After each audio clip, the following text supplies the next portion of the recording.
భక్తుడు రోజు సేవ చేస్తూ ఉంటాడంట తండ్రిని.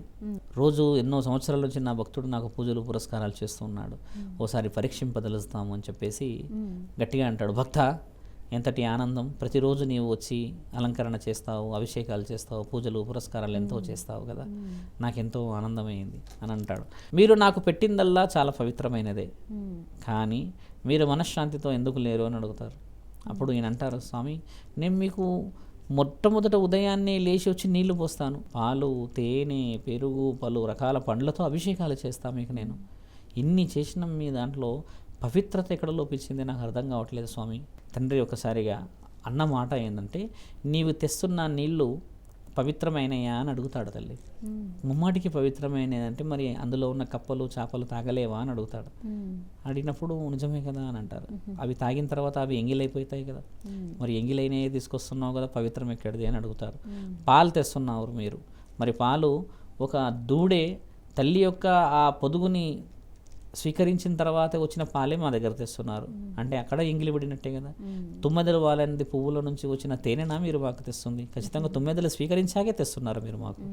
ఇన్ని తెస్తున్న దాంట్లలో ఎక్కడా కూడా నాకు ఎంగిలి లేకుండా రాలేదు. ప్రతీది అన్ని చేతులు దాటుకుంటేనే వస్తుంది కదా. మీరు ఏది పవిత్రత కావాలన్నారో ఆ పవిత్రత చూడండి ఆ మెట్ల పైన ఉంది అని అంటాడు. ఆ మెట్ల పైన ఒకసారి ఆయన గారు తొంగి చూస్తే, అమ్మ, నిస్సహాయత స్థితిలో ప్రసాదం ఏమైనా పెడతారేమో, ఉన్న వాళ్ళని ఒక్కసారి చూడండి అని అంటాడు. ఆయన చూస్తారు. చూసారా, నిజమైన ఆకలితో ఉన్న వారికి ఇవన్నీ చేరితే కదా ఆనందం.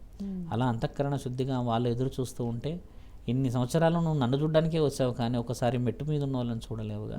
నువ్వు పెడుతున్న పుణ్యఫలం అంతా వాళ్ళకి చెందిన రోజు కదా నా యొక్క ఈ శరీరం అంటే ఈ యొక్క లింగం, ఈ యొక్క ఆవిర్భావానికి విలువ. మరి నీవేమంటావు అన్నప్పుడు ఆయనకు అర్థమవుతుంది. అప్పుడు తండ్రి అంటాడు, మీరు ఇన్ని రోజులు స్వీకరిస్తలేరా, నేను పెట్టేస్తున్నానుగా అని అంటే, అప్పుడు అంటారు, స్వీకరణ కాదు కదా, నేను చెప్పిన పద్ధతిని కొంచెం మార్చి చూడు అని అన్నప్పుడు ఈయన గారు ఏం చేస్తారమ్మా, మరో రోజు హడావిడిగా వచ్చేసి అలంకరణ చేసి తండ్రికి పువ్వులు అవన్నీ పెట్టేసేసి ప్రసాదం అదంతా వేడివేడిగా తీసుకొని వచ్చేసి అక్కడున్న నిజంగా ఆకలితో ఉన్న వాళ్ళకి పెడతాడమ్మా. ఆ భిక్షాటకుడు ఇలా అన్నం తింటాడో లేదో పక్కన మహాశివుడు కూడా కూర్చొని తింటూ ఉంటాడు. ఆ చిత్రాన్ని చూస్తాడు ఆయన. శివుడేంటి మెట్ల మీద కూర్చొని తినడం ఏమిటి అంటే, నా తండ్రి నిజముగా సహాయం చేసేవాడి పక్కనే ఉన్నాడా, నా తండ్రి నిజముగా మనం అంటూ మన కోసం ఎదురు చూసే వాళ్ళ దగ్గరే ఉన్నాడా అని గమనించిన మహాతరుణం తల్లి ఇదంతా.